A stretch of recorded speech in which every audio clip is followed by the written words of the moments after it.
नमो हरिहंताय, नमो सिद्धाणं, नमो आयर्याणं, नमो वज्रायाणं, नमो लोये सौवसाहुणम्। मोक्षमार्गस्य नेतारं वेत्तारं कर्म भूभृतां ज्ञातारं विश्वतत्त्वानां वंदे तद्गुणल। कल हमने मिच्छामि दुक्कडम की बात की थी और मिच्छामि दुक्कडम की बात करके पता किया था कि मिच्छामि दुक्कडम एक्चुअल में कोई गंगा स्नान की जैसी व्यवस्था नहीं है जिसमें कोई भी डुबकी लगाए और पाप मुक्त हो जाए। ऐसी बात नहीं। एक्चुअल में जैन धर्म बड़ा गजब था और है भी कि जिसमें ये बात आती ही नहीं है कि किसी भी पाप की मुक्ति किसी दूसरी विधि से हो सकती। इसीलिए मैंने कल इसकी तुलना कैनवास से की थी। जो लाइन खिंच गई तो खिंच गई, आप उसको दूसरी लाइन को बेहतर बना सकते हैं, उस लाइन में कुछ नहीं कर सकते। इसीलिए इतनी ही गंभीरता के साथ आप अपने कर्म करें जितनी निर्दयता के साथ में वो बंधते हैं, क्योंकि उनमें कोई लाग बाग नहीं चलती, उनमें कोई छूट-छाट नहीं होती। जो बंध जाते हैं वो भोगना ही पड़ता है। इसीलिए कोई मिच्छामि दुक्कडम काम नहीं लगता, कोई भी चीज काम नहीं लगती। इसीलिए सब लोग इस बात को सुने, बोले मिच्छामि दुक्कडम पर्व का महात्म्य कम कर रहे हो, क्षमावाणी पर्व का महात्म्य कम नहीं कर रहे भैया, सही महात्म्य बता रहे हैं।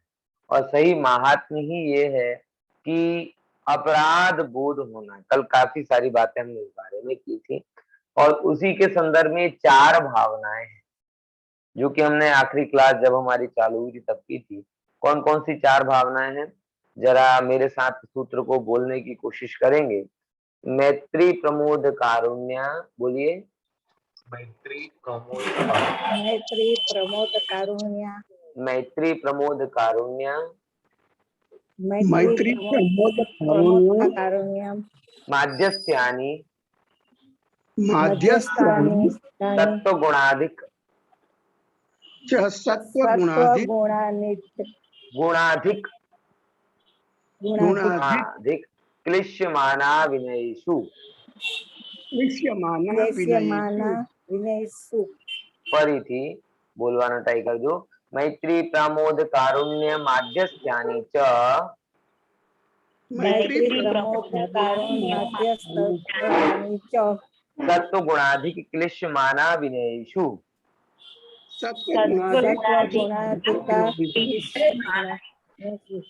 बहुत સરસ, बहुत સરસ। ठीक है, આ सूत्र છે। बहुत सारी चर्चा हमने आखिरी क्लास में कर ली थी, मतलब आखिरी कई क्लासें इन पर हुई थी कि 4 बातें यहाँ पर बताई थी। मैत्री भावना, प्रमोद भावना, कारुणा भावना और माध्यस्थ भावना। और ये 4 प्रकार की भावनाएं 4 प्रकार के जीवों पर प्रयोग करनी चाहिए। जिसका एक कोई बिना देखे बताएगा तो मुझे बड़ा आनंद होगा कि 4 कौन-कौन से जीव थे जिन पर ये 4 भावनाओं का प्रयोग किया जा सकता है। विरोधियों मैत्री किनके प्रति रखनी? पैसे वालों के प्रति, है ना? है? प्रमोद किसके प्रति रखना है? विषय सेवियों के प्रति, बराबर। माध्यस्थ किसके प्रति रखना है?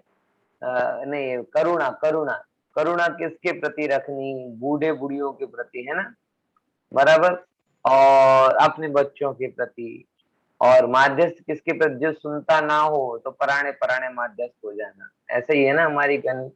तो किसको आचार्यों ने बोला है किसके प्रति मैत्री रखना? बोलो जरा, नीना बहन ट्राई करो। मैत्री भाव कोना प्रत्ये राखवानुं? साधर्म्य, बस आटલું જ? બધા જીવો માત્ર ના, આચાર્ય કીધું છે સત્વ માત્ર। શું કીધું? સત્વ માત્ર। कि જે કંઈ પણ પદાર્થ હોય, હવે બહુ તમને ઓડ લાગશે कि पत्थर प्रत्ये पण मित्रता राखवानी? बोले हाँ, जो तमे पत्थर ने पण मित्र दृष्टि थी जोशो तो उठाईने कोईने मारशो नहीं। है कोई जड़ वस्तु से भी अगर आपको कुछ हो जाती है तो उससे भी क्षमा मांग लेना, उससे ये पता नहीं चलेगा, वो इंसान नहीं बन जाएगा पत्थर, लेकिन तुम पत्थर नहीं हो ये पता चल जाएगा। क्या समझे? व्यवस्थित रखना सब चीजों को, जैसे मित्रता को समाज सहेजते हैं ना, इसी प्रकार से ये चीज भी आप નથી આવતો? ના ના આવે છે, આવે છે, બરાબર છે, તમારો બરાબર કદાચ છે. mute થઈ ગયો. ના ના ના, મારો તો ચાલે છે, કઈ વાંધો નહીં, હવે બીવડાવો નહીં મને. હે? હા. चलो, तो प्राणी सत्व मात्र प्रत्ये मैत्री भाव।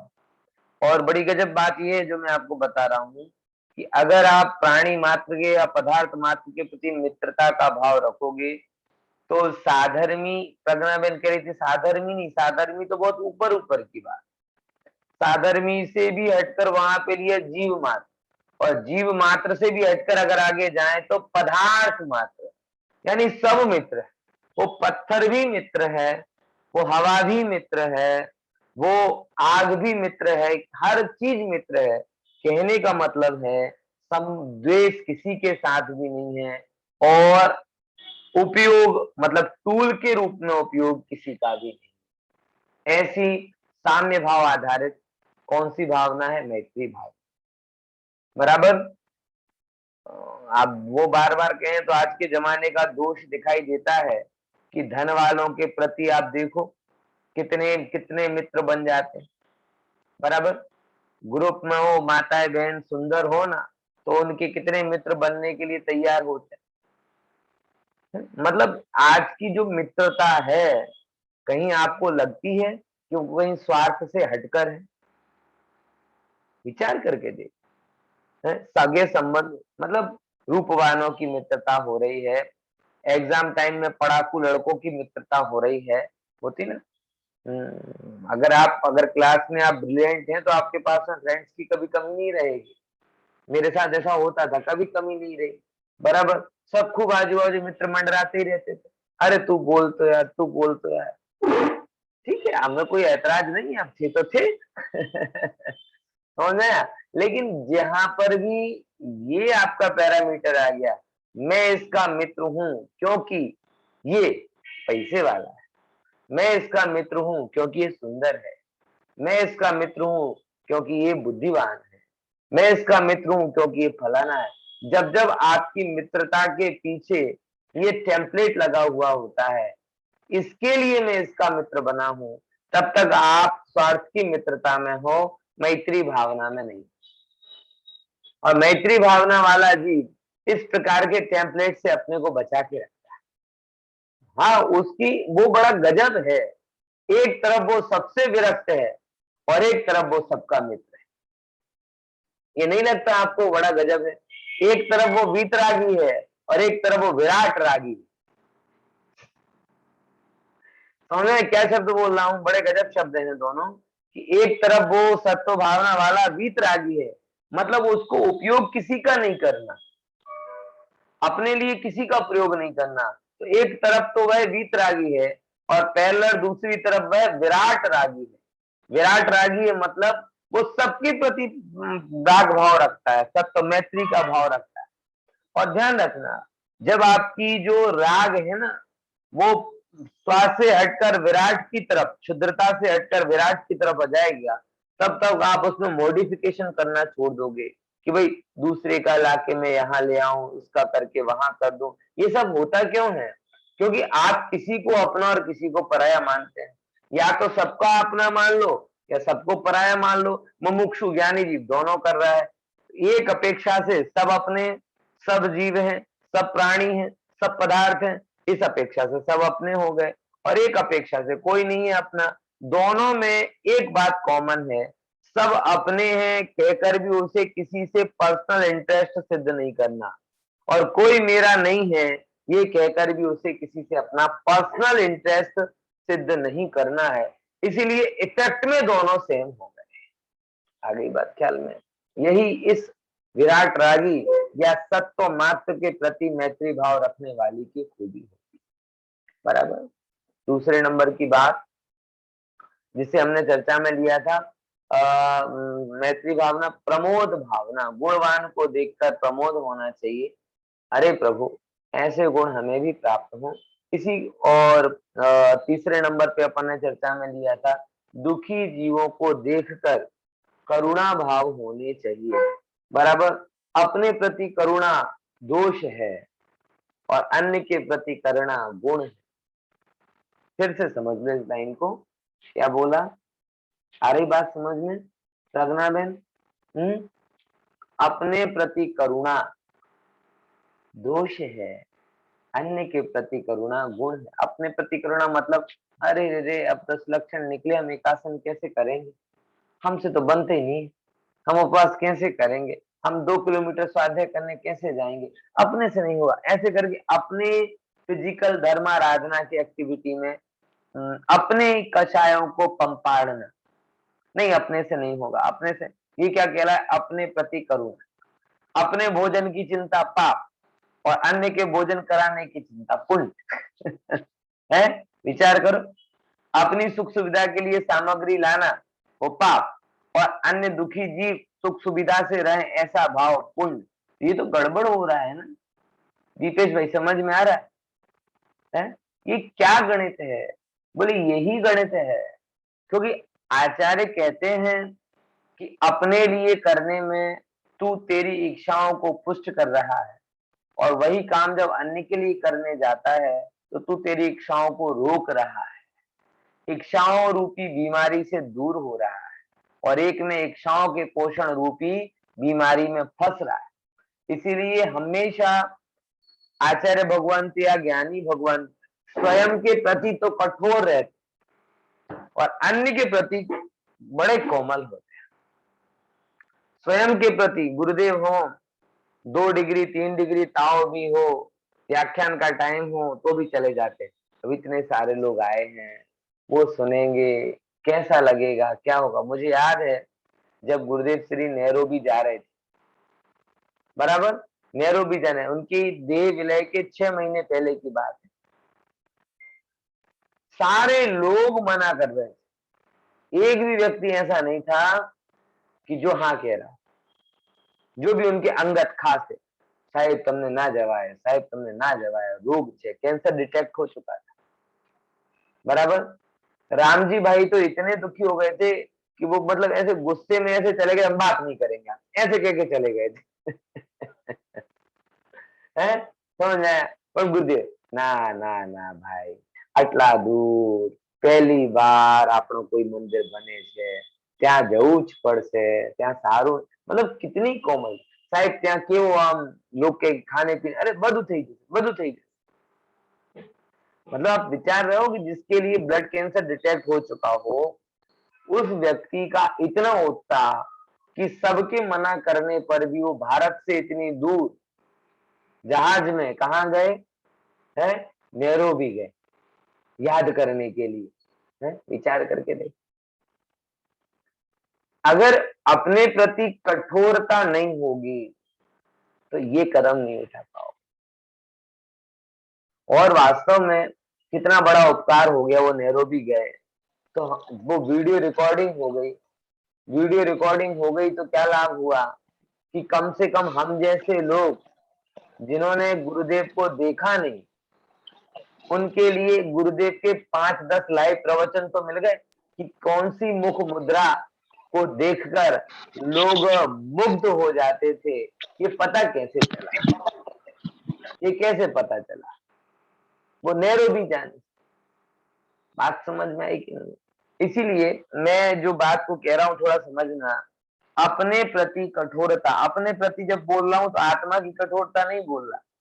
विषयों में डालकर हम अपने प्रति तो कठोर हो ही रहे हैं, लेकिन अपने प्रति कठोरता मतलब ये जब जब शरीर डिमांड करे ना मन डिमांड करे, शरीर डिमांड करे तो थोड़े कठोर हो जाए, और जब दूसरे किसी मुश्किल में पड़े हों तो कोमल हो जाए।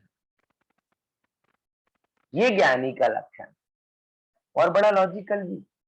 क्योंकि ज्ञानी सोचता है कि देखो, जैसे कि आज अपने को कोरोना हुआ तो अपन क्या सोचते कि चलो अपन तो कितने बढ़िया है। कोरोना मतलब जब लॉकडाउन हुआ था तब हर एक सज्जन व्यक्ति बार बार इस बात का विचार करता था कि हम लोग तो कितने बढ़िया हैं, हमारे लिए रहने के लिए अच्छा घर है, पैसा भी इतना ठीक ठाक है कि अगर 2 नहीं 10 महीने नहीं 10 साल तक भी अगर मार्केट ना खुले तो भी हमें खाने पीने की समस्या तो नहीं आएगी। बराबर। तो हम किन के लिए चिंतित होते थे? उन बेचारे दिहाड़ी मजदूरों का क्या होता होगा, वो कैसे जाते होंगे, क्या करते होंगे, ये चिंता होती थी ना। हर सज्जन को होनी चाहिए, इसमें कोई गलत नहीं। सेम आचार्य और ज्ञानी ये विचारते हैं, अरे रे रे, हमारे पास तो तत्व ज्ञान की होलसेल दुकान, हम तो कैसे भी कर्म के उदय को सहन कर लेंगे, क्योंकि हमारे पास है ना, आत्मा का बल है। जैसे अज्ञानी को धन का बल रहता है, ऐसे ज्ञानी को किसका बल रहता है? ज्ञानी को आत्मा का बल रहता है। तो वो कहेगा हमारे पास तो आत्मा का बल है, हम तो कैसे भी संकट को सहन कर लेंगे। बेचारे इन जीवों का क्या होगा कि जो जीवों के पास में पाप का प्रबल उदय है और आत्मा का बल है नहीं। इसीलिए ज्ञानियों को अन्य दुखी जीवों के प्रति बहुत करुणा है। समझ में आया? ख्याल में आया कि नहीं आया? इसीलिए मैं यहाँ पे आपको एक बात बोल रहा हूं कि अपने प्रति कठोर रहिए, आत्मा के प्रति नहीं, मन और मानसिक इच्छाओं के प्रति थोड़े कठोर रहिए और अन्य के लिए कोमल रहिए। अपने प्रति कठोरता से आपकी कषाय कम होंगी और अन्य के प्रति कठोरता से आपकी कषाय बढ़ेगी। सेम, अपने प्रति कोमलता से, अपने प्रति मतलब शरीर के प्रति आपकी कषाय बढ़ेगी और अन्य के प्रति कोमलता से आपकी कषाय कम। उसी कोमलता के प्रमाण में विशुद्धता और पुण्य का बंध भी होगा। आज समझ में आ रही कि नहीं आ रही है? जो व्यक्ति, सच बता रहा हूं, ये व्यवहार और बड़ा सरल है। आपको किसके मतलब किसका क्या खाना चाहिए, आपके सारे डूज डोंट मात्र इतनी चीज से निर्णय हो जाएंगे अगर आप उसको अपने जैसा समझ लो। बस आप ये सोचोगे आज उसकी जगह पर मैं हूं तो मुझे क्या चाहिए, बात खत्म। पंडित आपके घर में आए तो आपको कैसा व्यवहार करना चाहिए, बड़ा सिंपल है। पंडित के, अगर मैं पंडित होता तो मुझे क्या अपेक्षा होती, हो गई बात पूरी। एक मित्र आपके घर में आए, कैसा व्यवहार करना चाहिए, अगर मैं मित्र बन के उसके घर जाऊंगा तो क्या अपेक्षा रखूंगा, हो गई बात पूरी। बड़ा सरल है, कठिन नहीं है, कठिन नहीं है, बड़ा आसान है। लेकिन उस चीज से प्रयोग करना इंपॉर्टेंट बात है। बात समझ में आई कि नहीं आई? इसीलिए थोड़ा गंभीरता से समझिए और बेहतर बनिए। तो ये हुई करुणा भावना, किनके प्रति? दुखियों के प्रति। और मध्यस्थ भावना किनके प्रति? माध्यस्थ भावम च विपरीत वृत्तौ, कि जो जीव विपरीत वृत्ति वाले हैं उनके प्रति माध्यस्थ भाव रखना। देखो अब जरा थोड़ा अपन इसको और समझते हैं। इसके चार्ट के हिसाब से मैत्री भावना, दूसरों को दुख ना हो, बराबर, दूसरों को दुख ना हो, ऐसा भाव मैत्री भाव है। बराबर, ऐसा भाव कौन सा भाव है? मैत्री भाव। अब उसमें सत्य की क्या परिभाषा ली? चारों गति के सारे जीव, चारों गति के जितने भी जीव हैं वो सब सत्ववान हैं, उनके प्रति मैत्री भाव रखो। प्रमोद भाव, प्रसन्नता के साथ भक्ति और अनुराग। देखो दो चीजें होती हैं, एक होती है प्रमोद भावना और एक होती है करुणा भावना। इन दोनों के बीच का जरा अंतर बताओ, मैं आपसे थोड़ा जानना चाहता हूँ। प्रमोद भावना और करुणा भावना के बीच में फंडामेंटल डिफरेंस क्या है? दिनेश भाई, बहुत दिनों बाद देख रहा हूँ आपको, बताओ जरा, कैसे हो? बढ़िया रहे 10 लक्षण पर? बस फर्स्ट क्लास। हाँ चलिए बताइए। हाँ, प्रमोद में हमको खुशी होती है दूसरे के प्रति, और दया में हमको उसके प्रति कोमल भाव होता है। मैत्री बात बराबर है। हाँ और बोलिए। और एक बहुत इंपॉर्टेंट मुद्दा जो मैं बताना चाहता हूँ, खुशी बहन ट्राई करके देखो, किसके प्रति प्रमोद होता है, किसके प्रति करुणा होता है? प्रमोद शायद एप्रिसिएशन, जो हम उनके गुणों को अपने में धारण करना चाहते हो, जो इसके प्रति एप्रिसिएशन हो, उसके प्रति प्रमोद होता अच्छा, है। मैं एक सरल सी भाषा में आपसे बात करूं। मैं आपके घर पे जाऊं, बराबर, तो आपको क्या, बेचारे पंडित जी का क्या करें, उन्हें खाना मिलता होगा कि नहीं मिलता होगा, उनको दे दो, चलो पुराने कपड़े दे दो, बचा कुचा खाना दे दो, ऐसा ऐसा करना ठीक लगेगा? मतलब मैं तो मेरा एग्जाम्पल दे रहा हूँ, पूरा आप कोई ऐसा करते नहीं हो।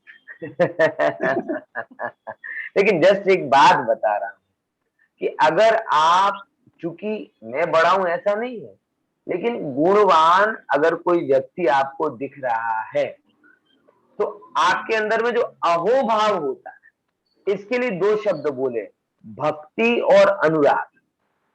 कौन सा भाव? भक्ति। आपके नगर में कोई विद्वान आए, आपके नगर में कोई त्यागी आए, गुणवान आए, तो उसे बेचारे के खाने पे मत बुलाना।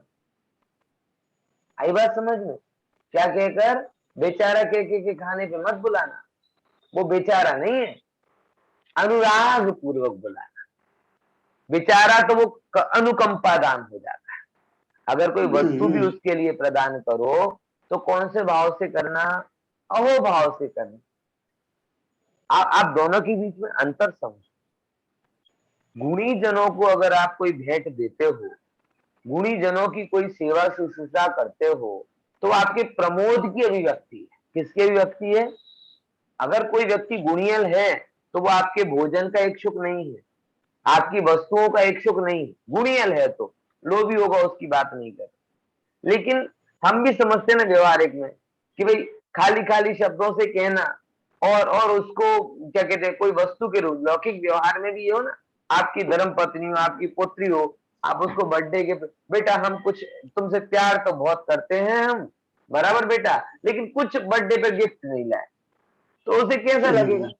मतलब आप समझ रहे हो, गिफ्ट की वो आपके अनुराग को बताने में समर्थ कारण नहीं है, लेकिन उसके माध्यम से जो आपका उसके प्रति प्रेम है वो व्यक्त होता है, बराबर।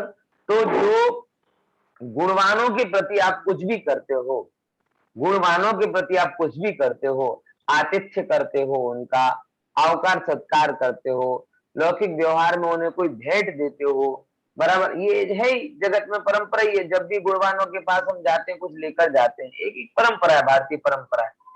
सुदामा के पास कुछ नहीं था तो भी वो क्या लेके गए थे? मुट्ठी चावल लेके। एक परंपरा है। राजा के पास कोई जाता था तो नजराना लेकर जाता था। नजर रख दे राजा, तृप्त हो गए, नजराना उसे कहते थे। नजराना किसे कहते थे? कि जो राजा, हम लेके गए और राजा ने क्या कर दिया उसके ऊपर, अब हमारे पास की वस्तु निश्चित रूप से वो राजा के योग्य नहीं होगी, क्योंकि हमारी जैसी वस्तु अगर राजा को काम में लग जाए तो राजा कहेगा। लेकिन वो नजराना क्यों कहते थे? कि हम लेकर गए और राजा ने नजर भी रख दी कि भाई हम ये लेकर आए हैं स्वामी जी, और हाँ ठीक है ठीक है, तो बस वो खुश हो। बात समझ में? इसीलिए उसे क्या शब्द बोला था? नजराना, बराबर, कि हमारे पास आपको आपके योग्य वस्तु देने की साहस तो नहीं है, संयोग तो नहीं है, लेकिन आप उस पर नजर भी कर दोगे तो हम धन्य हो जाएंगे। बात समझ में है कि नहीं है? यही बात यहाँ पर है कि गुणवान के प्रति क्या होता है? गुणवान के प्रति होता है प्रमोद भाव। इसीलिए उसकी सेवा करो, उसका आतिथ्य करो, उसके लिए अगर कुछ लोग व्यवहार में भेंट आदि भी दो तो उसके प्रति हीनपने की भावना नहीं लाए। बेचारे क्या करेंगे? अरे बेचारे नहीं है, आप प्रमोद भाव से करें। बेचारे तो वो अलग है। कई बार तो मुझे बड़ा वो होता है कि कोई विद्वान आता है किसी गांव नगर में भोजन आदि करने, अपने यहाँ तो बड़ी अच्छी व्यवस्था है, लेकिन अन्य तो अब बेचारों को खिलाना पिलाना पड़ेगा। अब बेचारे है ना, वो अपना धंधा पानी नौकरी छोड़ के तुम्हारे यहाँ 10 लक्षण धर्म कराने आए, बराबर, तुम लोग धर्म, और तुम्हें उन्हें बेचारे बना रहे, उनको कोई काम नहीं था तो आ गए यहाँ पे। लेकिन ऐसा भाव रखना, ये तुम मतलब करुणा भाव नहीं रखो, प्रमोद भाव रखो। कहना क्या चाह रहे? करुणा करोगे तो वो करुणा के योग्य नहीं है, वो आदर के योग्य, भक्ति के योग्य, अनुराग के योग्य। करुणा तो हीन के प्रति की जाती, लेकिन लोगों को इतना विवेक नहीं होता, लोगों को इतना विवेक नहीं होता कि जिनसे आशीष लेना चाहिए उनको आशीष देने की सोचते। अब ऐसे अविवेकी जीवों का कल्याण कैसे हो?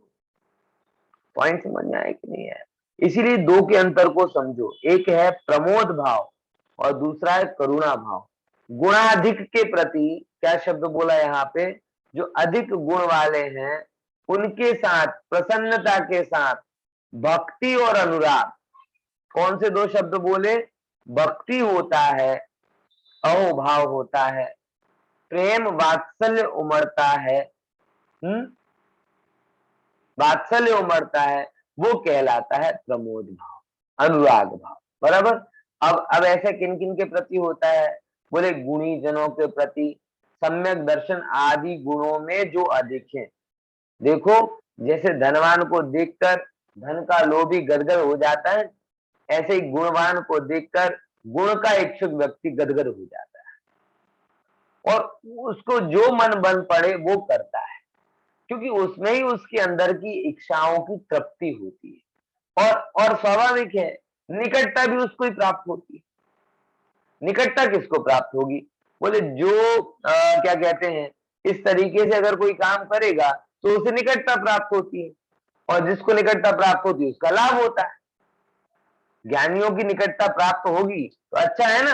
अज्ञानियों की, मूर्ख की निकटता से, मूर्ख निमित्तों से अगर कर्म बनते हैं तो सद निमित्तों से घटेंगे क्यों नहीं?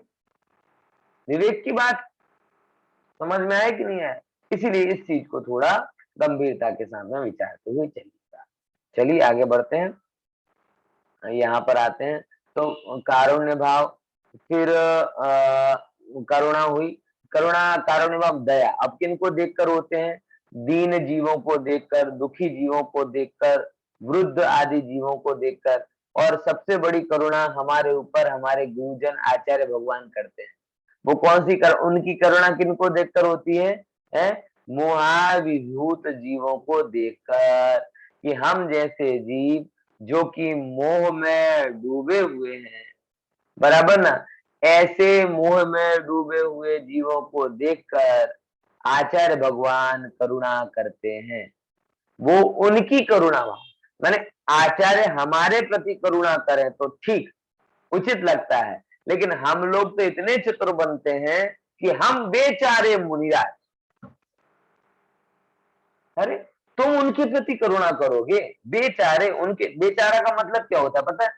जिनके पास कोई और चारा मतलब उपाय नहीं रहा, वो कहलाता है बेचारा है। तो मुनिराज के पास कोई उपाय नहीं था, वो बेचारे इसलिए मुनिराज बन गए, ऐसा वस्तु का स्वरूप नहीं। उनके पास बहुत रास्ते थे, धन में समर्थ, पद में समर्थ, वैभव में समर्थ, सब प्रकार से वो समर्थ हैं, लेकिन उनको इस जाति का कोई भाव नहीं था। उन्हें आत्मा के अलावा कोई शरण दिखा नहीं, इसीलिए अन्यत्र कहीं गए नहीं। और हमें आत्मा को छोड़कर सब शरण दिखते हैं, इसलिए यहाँ वहां भटकते फिरते हैं। बराबर ना? आप देखो माध्यस्थ भावना क्या कहती है? राग द्वेष पूर्वक पक्षपात ना करना। राग और द्वेष के इंटेंशन से ये मेरा है, ये तेरा है, ऐसा पक्षपात नहीं करना, वो माध्यस्थ भावना है। देखो हमेशा न्याय होना चाहिए। क्या होना चाहिए? न्याय होना चाहिए। कैसा न्याय होना चाहिए? कि जो जिस लायक हो उस लायक करो। ऐसा नहीं कि आप अपने बेटे के लिए, मैंने बहुत देखा है समाज में, श्रेष्ठियों के लिए अलग नियम, श्रेष्ठी अगर नियम बनाएंगे तो अपने बेटे बेटियों के लिए अलग नियम, बराबर। मतलब ऐसा नहीं करो कि किसी को प्रेफरेंस दो, ऐसा मत करो भैया, किसी को प्रेफरेंस देने की जरूरत नहीं है। जो राग द्वेष हटाकर जो जिस योग्य हो उस योग्य काम करो, मध्यस्थ न्यूट्रल होकर काम करो, बराबर। ये चीज यहाँ पर थोड़ी विचार है। आगे थोड़ा विचार करते हैं। माध्यस्थ भाव हुआ, इसमें एक और सुंदर बात आती है, एक और ये गुण है, अभिनयी जीव को जिनवाणी सुनने का गुण नहीं होने वाला हठाग्रही महामोहाभिभूत, किसके प्रति माध्यस्थ हो जाओ? ऐसा जीव, अब देखो यहाँ कह रहे हैं कि जिनवाणी सुनाने का ही भाव मत रखो। बोले किसको भाव मत रखो? बोले बता रहे हैं ना, ऐसा अभिनय जीव जो हठाग्रही, सुनता किसी की नहीं, बराबर समझता किसी की नहीं। जब मैं नया नया सीखा था ना, तो हर एक के साथ भिड़ जाता था। ट्रेन में कोई मिले तो उसे तो ऐसा मानना पड़ेगा, वैसा, तुम्हारी मान्यता ये सही है, ये गलत है। पूरी दुनिया को ज्ञान देने की कोशिश बहुत करता था। ऐसे हठाग्रही जीवों को भी बहुत पल्ले पड़ जाता था कि उनसे उनसे चर्चा करो। अरे क्या लाभ हुआ? इतने सारे हठाग्रही जीवों को समझाने की, बताने की कोशिश की, उससे कोई लाभ होता नहीं है। इसलिए आचार्य ने बोला है कि जो जिससे बात करने पर कषाय कम तो हो नहीं, लेकिन बड़े, ऐसे व्यक्ति के प्रति माध्यस्थ भाव रखना, मतलब जिनवाणी तक सुनाने का भाव। मनुस्मृति में बोले कि अभिनय को के सामने तो मूर्ख बन जाना। भाई तुम्हें क्या सुनना है? ये तुम्हें जो कषाय की बातें करनी वो हमें करनी नहीं है, और हमारी बातें तुम्हें पसंद आनी नहीं है। इसलिए अभिनयी जीव के सामने तो मूर्ख बन जाना। बराबर समझ में आया कि नहीं आया? ऐसे व्यक्तियों के प्रति माध्यस्थ भाव रखना। देखो भाई, हमारे लिए शास्त्र ज्ञान साधन है। हमें शास्त्र की चर्चा हम इसीलिए करते हैं, हमारी ड्यूटी है इसके लिए नहीं, हमें आनंद आता है इसके लिए। हम आपसे शास्त्रों की चर्चा क्यों करते हैं? हमारी ड्यूटी है, अब पंडित हैं तो करना ही पड़ेगा, ऐसा नहीं है, ये भ्रम है। कोई भी अगर गुणियल पंडित होगा तो शास्त्रों की चर्चा इसके लिए नहीं करता कि उसे उसको उसकी रेपुटेशन बढ़ेगी, उसे ड्यूटी मान के चल रहा है, नहीं। वो इसलिए चर्चा करता है क्योंकि उसे उससे आनंद आता, और वो चाहता है कि वो आनंद को स्प्रेड करे। अब जब आनंद के लिए चर्चा करनी हो, तो जिस चर्चा से आनंद बढ़े तो नहीं, घटे, तो वो ऐसा क्यों करेगा? होता है ना कई बार कि हमने चर्चा तो चालू की थी आनंद के लिए, लेकिन वो पता नहीं अंत में कषाय को बढ़ा के घर आ गई। तो ऐसी चर्चा का उतना लाभ नहीं। हाँ, ज्ञानी को इच्छा हमेशा होती है कि मैं शास्त्र के अलावा कुछ ना बोलूं, लेकिन उसके कथन समय, परिस्थिति और पात्रता को देखकर निकलते। क्या बोला? ज्ञानी की इच्छा, ज्ञानी की इच्छा। जैसे मैं मेरा पर्सनल आपको अभिप्राय बताऊं, खरेखर अगर पूछा जाए तो मुझे जिनवाणी के अलावा और कुछ बात करने की इच्छा नहीं होती। लेकिन क्या मैं समय नहीं देखूं? क्या मैं परिस्थिति नहीं देखूं? क्या मैं पात्रता नहीं देखूं? और समय, परिस्थिति और पात्रता को बिना, जैसे किसान है, अगर बहुत तेज गर्मी है, ऐसे समय में बीज बो देगा तो क्या फसल हो पाएगी? पत्थर पे बोएगा तो क्या फसल हो पाएगी? तो मेरी 24 घंटे यही इच्छा हो कि मैं आत्मा के अलावा कुछ नहीं कहूं, तो भी मेरे शब्द कब निकलेंगे? कि जब सामने कोई पात्र होगा। ज्ञान को पचाना सीखो, बघारना नहीं। समझे क्या बोला? ज्ञान को क्या सीखो? पचाना सीखो। बघारना, बघारना ना ભભરાવું ગુજરાતીમાં શું કહીએ? ભભરાવું। આપણે એવું નથી કરવાનું कि આપણે અહીંયાથી यहाँ से दो बातें सीखी तो निगल, और दूसरे के सामने उगल। यहाँ से निगल लिया, वहां उगल दिया, तो ये उगल और निगल की प्रोसेस से बाहर, निगल तो निगल। अब ये बात तब तक नहीं निकलेगी जब तक मोह नहीं निकलेगा। उगलने के लिए मत निकलो। क्या समझे क्या बोल रहा हूं? जिनवाणी उगलने के लिए मत पढ़ो कि बस किसी के सामने बैठते हैं तो जिनवाणी की बात करना अच्छा लगता है, ऐसे नहीं करना भैया। उगलने के लिए मत निकलना, बल्कि निगलो तो कैसे निकलो कि अब इस निकलने के साथ में मोह ही निकलेगा और हमें कुछ करने की जरूरत नहीं है। समझ में आया? तो वही बात यहाँ पर कह रहे हैं कि ज्ञान को पचाओगे तो हर जगह ज्ञान बताते नहीं फिरो। हाँ, ज्ञान होना जरूरी है, ज्ञान की भावना होना भी जरूरी है, लेकिन ज्ञान किसे दिया जाए ऐसा विवेक होना भी जरूरी है। इसीलिए तो पुराने समय में ज्ञान देने के पहले हमेशा आचार्य परीक्षा करते थे। पता है कि नहीं पता? बिना परीक्षा के ज्ञान नहीं होता था। हमेशा आचार्य क्या करते थे, ज्ञान देने के पहले उसकी परीक्षा लेते थे, उसका समर्पण देखते थे।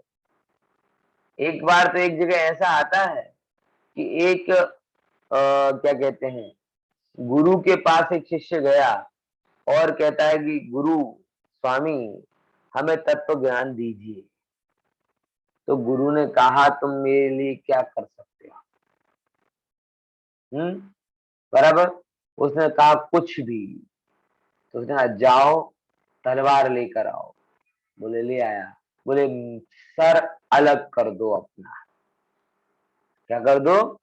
अपना सर अलग कर दो, धड़ से अलग कर दो। शिष्य बोला कोई बात नहीं, करने की तैयारी हो गया। तो गुरु ने रोक लिया, बोले अब रुक जाओ, अब तुम ये मान लो कि आज से तुम दुनिया के लिए मर गए। क्या बोला? ये सर कोई गुरु हिंसक थोड़ी थे कि उन्हें किसी को मारना, लेकिन उन्होंने ये बात क्यों कही कि अपना सर अलग कर दो? क्योंकि अब से तुम ऐसा मान लो कि तुम दुनिया के लिए मर गए। अब से तुम इस पर्याय के राग को छोड़ दो। अब से तुम अपने आप को आसमान जाति पर्याय मत मानो। जब तुम्हारे अंदर में ये पवित्रता प्रकट होगी तब जाके तुम्हें तत्व ज्ञान दिया जाए। और यही हो रहा है। बात आपको थोड़ी अतिशय आश्चर्यकारी लगेगी। ऐसा थोड़ी होता है कि मरने को बोल दिया। बोले गजब है भाई, तू समझ जरा। जब तक तू अपने आप को दो मानता रहेगा तो हम इक्को की बात कहां से आएगी? यहां से सुनी हुई चीजें तू धन बढ़ाने के लिए लगाए, यहां से सुनी हुई चीजों को तू क्या कहते हैं, शरीर के सुख बढ़ाने के लिए लगाए। वो कहां हम माने? जो चीज तू है ही नहीं उसको बढ़ाने का लाभ। इसलिए पात्रता का विचार करते थे। आज ये काल थोड़ा मुश्किल है। आजकल किसी को पात्रता विकसित नहीं करनी है और ज्ञान में पीएचडी करना है, लेकिन तुम्हारा ज्ञान करेगा क्या? मूल को जो धो नहीं पाया वो खाएगा ज्ञान। समझ में आ रहा है? अनंत मूल को धो दे